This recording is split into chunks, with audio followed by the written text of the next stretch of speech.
Got another blind reacts today looking at Charles Manson again. We've been kind of studying his behavior, and I like going back and studying his behavior, as I've said before, just to understand a little bit more about serial unalivers who trying to follow their pattern across different spectrums. And this was, I think, his first in-person interview on 60 Minutes Australia, first prison interview.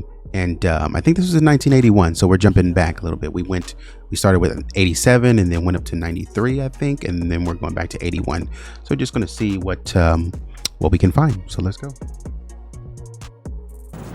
Manson has been serving his time at this prison in Vacaville, California, isolated from his fellow inmates. Manson's first television interview since the murder begins badly. A little bit more clean No, I cut. told you I'm not going to sit in that chair, man. I'll stand here and talk with the dude. Manson refuses to sit in the chair provided. He says he's not going to look up to anyone. But finally, Tom Snyder of the National Broadcasting Company asks his first question. You know, you were sentenced to the gas chamber and then they modified the death penalty. Were you happy when that was done? Was I happy when what was done? When you found out that you weren't going to the gas chamber? You're talking about dying.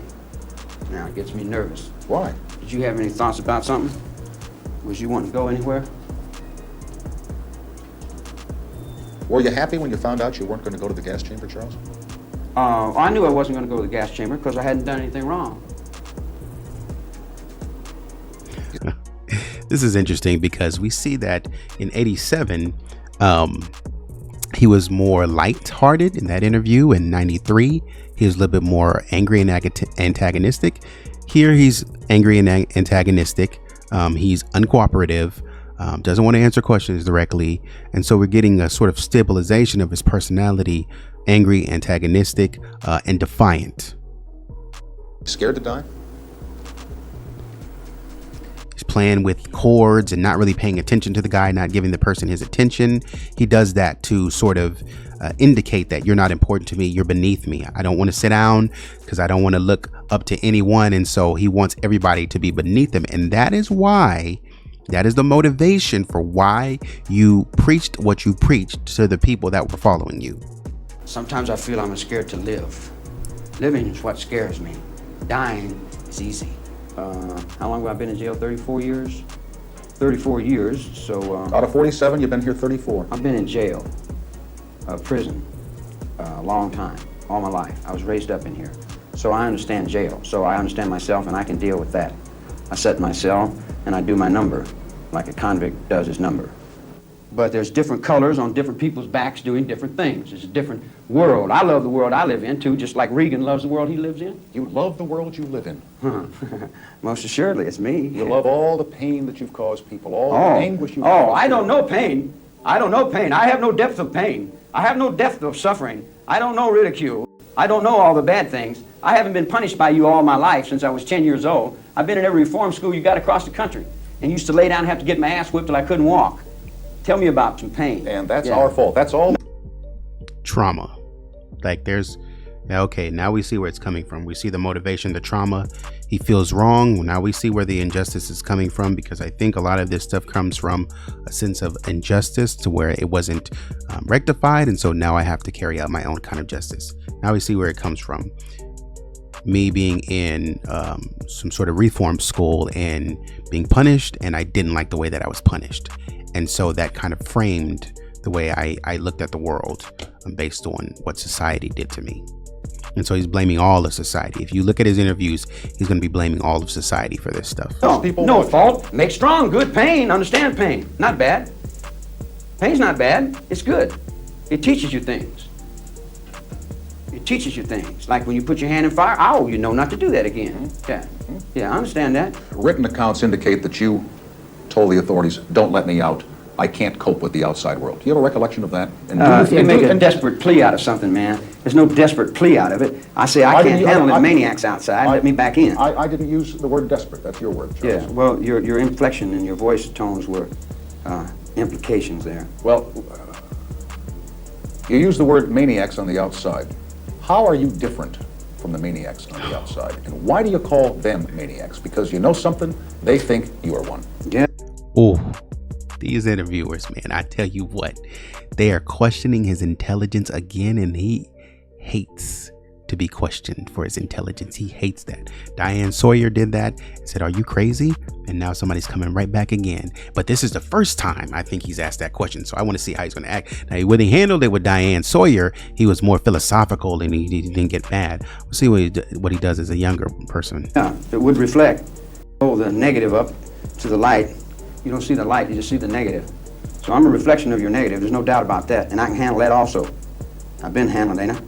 I don't know, have you? Well, I've been up and down these hallways, in and out of these nut wards for the last 10 years. You think you could follow that act? I'm playing for my life. You working for money. When you say you're playing for your life, am I to Yeah. assume that you think that someday you're going to get out of here? Get out of here. Get out of here. So he handled it philosophically. So he's pretty consistent in that. He doesn't buy into, he doesn't feed into you calling him crazy and overreacting or reacting emotionally to it. Here. Where would I go now? See. What would you do if you got out of here? If I got out of here. What if they said to you tomorrow morning, Charles, hey, listen, you're free. You can go wherever you want to go. Do whatever you want to do. What would you do? I'll probably go out in front on the grass and sit down. The question is, should Manson ever go free? It's 10 years now since he and his 3 female accomplices, virtually robots under his control, were convicted of murder. On August the 9th, 1969, they murderess Sharon Tate and 4 other people in Los Angeles. The following night, there were 2 more victims, Lino and Rosemary LaBianca. In court, Manson was also charged with 2 more mutilation murders. Ranch hand Donald Shea was beheaded, and musician Gary Heineman had his ear cut off. According to some accounts, Manson and his family may have been responsible for as many as 35 kills. If you got out of here, there are a lot of people who think you'd go start killing again. Again? Well, you guys are misinformed. I haven't killed one. I didn't break the law. The judge knew that. But the people didn't want to hear it. The judge knew it. He washed his hands. He said, I know it, but what can I do? People want this. The judge never said that. Yeah. Judge never said That's what Older said. No, the judge didn't say that. He got off and shook their hands, didn't he? You were so white and pure. Judge didn't say you were innocent. Are you in? This guy, this interview here is antagonistic. He knows what he's doing. He's trying to pull it out of Charles. Innocent of what? Oh, that's what I'm saying. None of us are innocent. Yeah, just because you're convicted in a courtroom doesn't mean you're guilty of something. What does mean you're guilty? When you know you're guilty. What about Shea? What about him? Well, what about him? He got Well, killed. the word is you killed him. Word is that you're an old woman. Word is you have turkey in the sky. Word is, I don't know what word is. Somebody else tell you that. I didn't tell you Did that. you kill him? No. Did you cut Hinman's ear off? Yes. How'd that feel when you cut his ear off? What did it feel like? Yeah. Well, I had done what he said for about 20 years. I'd done everything he told me to do. And I got to thinking, now, why don't this guy do something I tell him to do? And he said, no. I said, well, how comes I'm always doing what you tell me to do? Oh. But then you never do what I say do. Huh. And he said, well, blah, blah, blah. So I said, now you do what I say. And he said, no. I said, you do exactly what I say. And he said, no. I'm telling you. I'm not asking you. I'm telling you. You do exactly what I say. And that's about the extent of it. All this occult, all that hocus pocus stuff that you guys are playing, I don't know nothing about all that. You know nothing about something called helter skelter. Tell me, Charles, I don't know. It's a fairy. Oh, that's interesting because now we see what the argument looks like. Now we see what the argument looks like when he gets mad, and this is how it starts. Oftentimes I wonder when somebody is getting ready to be unalived, how does it start? Like, what were the moments leading up to that? And this is how it starts with Charles. I know where I'm going to take it. I know where I can take it. I know what I'm willing to do, and so he's willing to kind of, how come, go along, and how come I got to do what you got to do, what you tell me to do. You're going to do. Now I want to be the boss. So everything is driven by his motivation to be the top. Real quickly, I think it's Adler who talks a lot about on my podcast. I mentioned this. Adler talks about this idea of inferiority and superiority, and how we always work to try to get from we see ourselves in an inferior position, and we work to try to get to a superior position by doing different things. And so his thing is by trying to act bold. I don't know if he was bullied in school or if he felt inferior in school, and so he felt, well, we know that he feels inferior in society, and so he tries to create or carve his own lane. And so now we see how he's going about sort of carving his own lane and bucking back. Worse than a fairy tale. It's a fairy tale. Just gets loud. It's a comedy. It's a comedy tragedy. The body of Sharon Tate is make-believe. That's make believe. Make-believe, yeah. That's make believe to the people that went in there and did what they did. Mhm. And who were those people? Yeah. But you know who they were. Sure, I know who they were. They were with you at the Spawn Ranch. They were part of Yeah. this thing called, if not the Manson family or the Manson cult, the Manson Ranch. Call it what you So will. then, what? You dealt the hand down there in L.A. You and that press, you dealt the hand. You put me on Life magazine, had me convicted before I walked in the courtroom. You had what people wanted to buy. When they wanted to buy it, they didn't give it. They'd have convicted the district attorney. They'd have convicted the whole building to get that dollar bill going there. They had big bucks going there. He made 27 million, 100 billion. I'm bumming $10, $15 from my friend here. Here's another newspaper account that you can now speak to since you haven't done it before.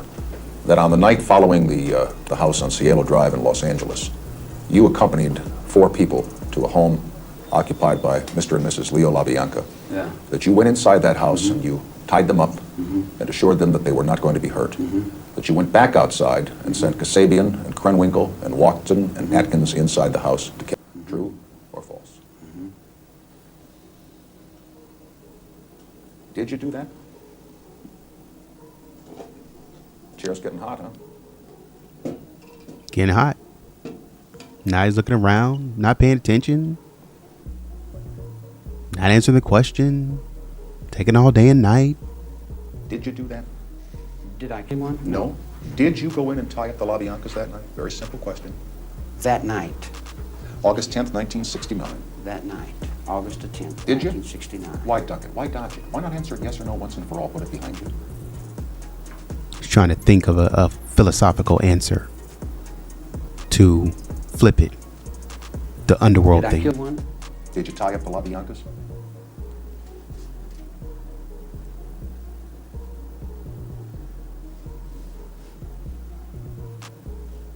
Atkins testified you did. That's what Susie said. That's what she said. Yeah. And you remember, you were in the courtroom when she said it. She's written 3 books, and each time she said something different. He gets caught in his philosophy a lot. He gets caught in his logic a lot, and he doesn't really have anything to say because he's so set on being philosophy forward that he speaks fast, and he goes real fast to try to make you sound stupid at first, but then you catch him in his philosophy and he slows down, rewinds, doesn't say too much, doesn't say a lot. For somebody who doesn't mind being in jail or being in prison, you're very careful with what you say so as not to, I mean, what does it matter if you did it or not? You know what I mean? What does it matter? Did you go in there and tie him up? I mean, you said that you didn't unalive him.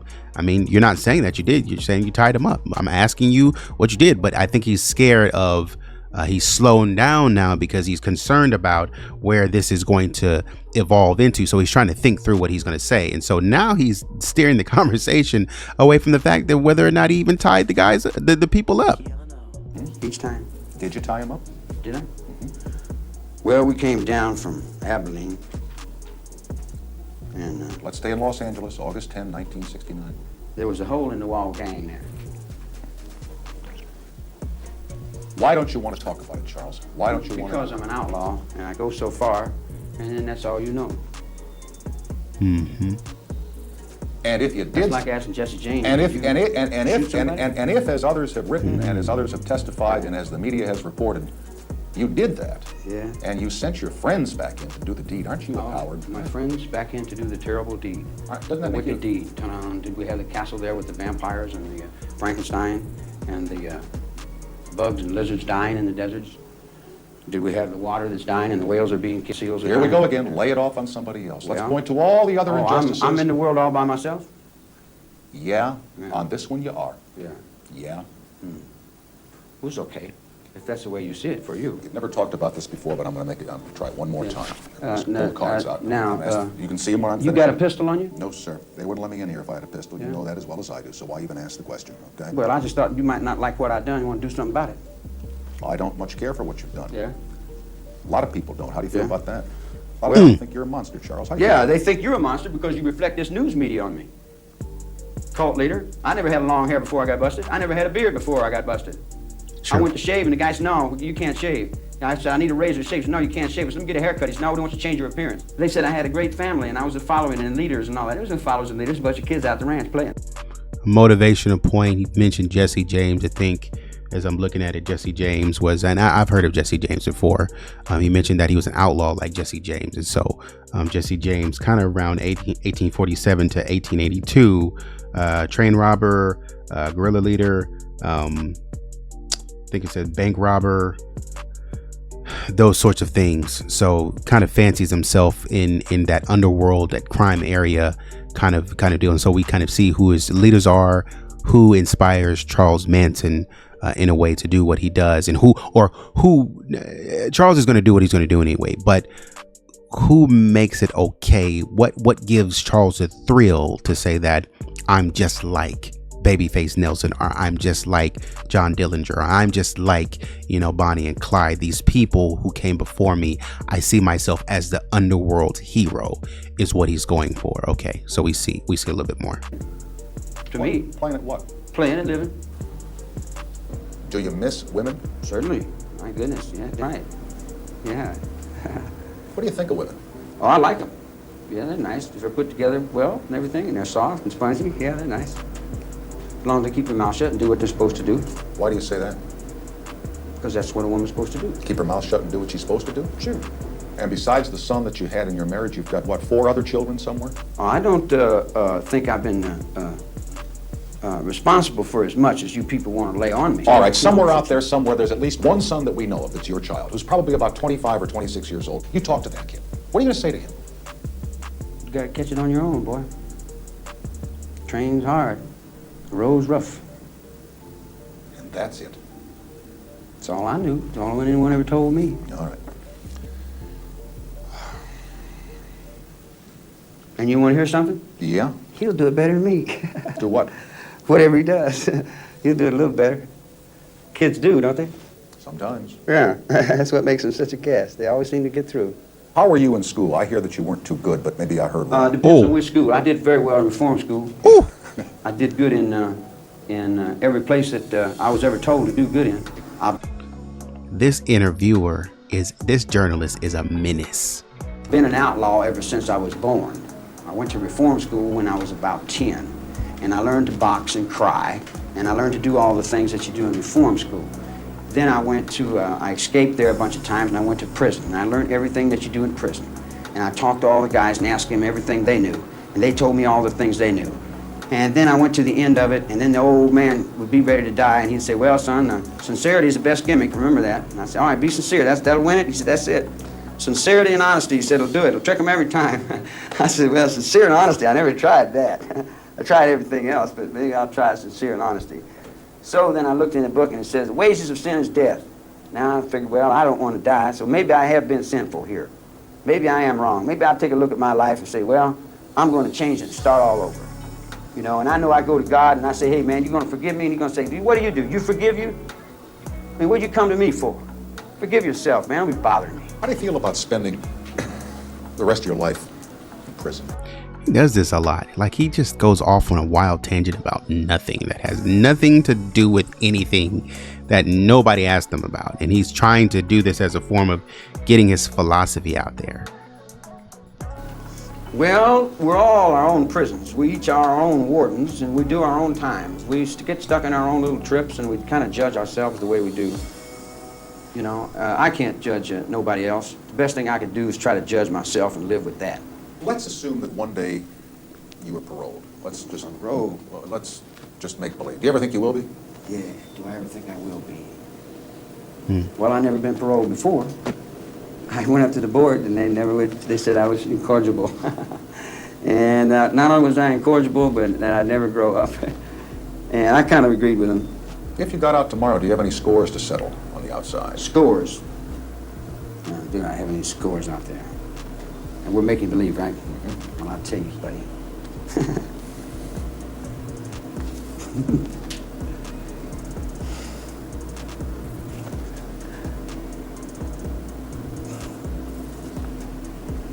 Well, I don't. Just a quick note on his son. He mentioned his son doing, or what he meant to imply is that his son was going to take things further than him. His son was going to, I think maybe he meant to imply that his son was going to keep up the cult image and go further with sort of the anarchy. But according to this article that I'm reading here, his son actually unalived himself because he tried to change his name and couldn't. And once he did change his name, there was a story so attached to his name that And I don't know if this is the full story, but he tried to distance himself from the legacy of his dad, and so that kind of led him down that path. And you see what you do to your family when you do stuff like this and people try to get away. And I think the interesting question, because I did want to talk about this interesting question when he asked, he said, what do you think about your kids and your son? Manson really didn't have anything in terms of love or empathy or affinity for his son. So it's very interesting. He didn't mention, hey, I call him all the time and tell him I love him and I want him to be better than me and I want him to have a better life. He didn't mention any of that. It was just, you're out there on your own, figure it out. That's, we got to be better. It's crazy. Frankly, no. I'm stupid. Self-absorbed. Where I'm not really sure. Believe it or not, there are a lot of people on the outside that think about the possibility of you coming out of here, and they're genuinely scared of you. Oh, boy, I might just make dust. Everything. Terrible. One little guy. Terrible. Ooh. Boy, how insecure are we as human beings? Put all our fear on one little guy and afraid to let him out. He might break all the toys. Why do you say little guy? Because I'm not the guy you trying to make out of me. That's not me. I don't know what my way is. Everybody keeps telling me I got all these things. I read the other day where I had magical powers, and I told everybody in the chapel, I said, zap, zap, zap, zap. I said, where's my magical powers? Well, you can't believe what you read in the press. I can get no magical powers, mystical trips, and all that kind of crap. Yeah, it's kind of silly. Yeah, I've got witches and devils, and one guy come up and said, I heard you said you were Jesus. I said, no, man, I ain't said that. He said, I'm glad. He said, I'm glad. I said, why? He said, I know you ain't him. I said, how do you know? He said, because I am. I said, okay. But I mean, I've been in the nut ward for 10 years, so you can't expect me to rationally take this thing. The interviewer was like, I don't follow. Serious.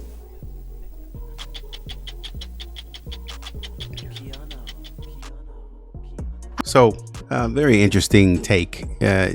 We see a consistency that he is, like we always say, he's very boisterous. He's very controlling. I learned a little bit more about his behavior toward women. He's very controlling. It's very interesting because it's not. I would have thought it was a liberated atmosphere in a sense of liberate yourself from the world. But he holds these ideas about women that they are to be quiet and listen to a man and stay in your place, and that's very interesting.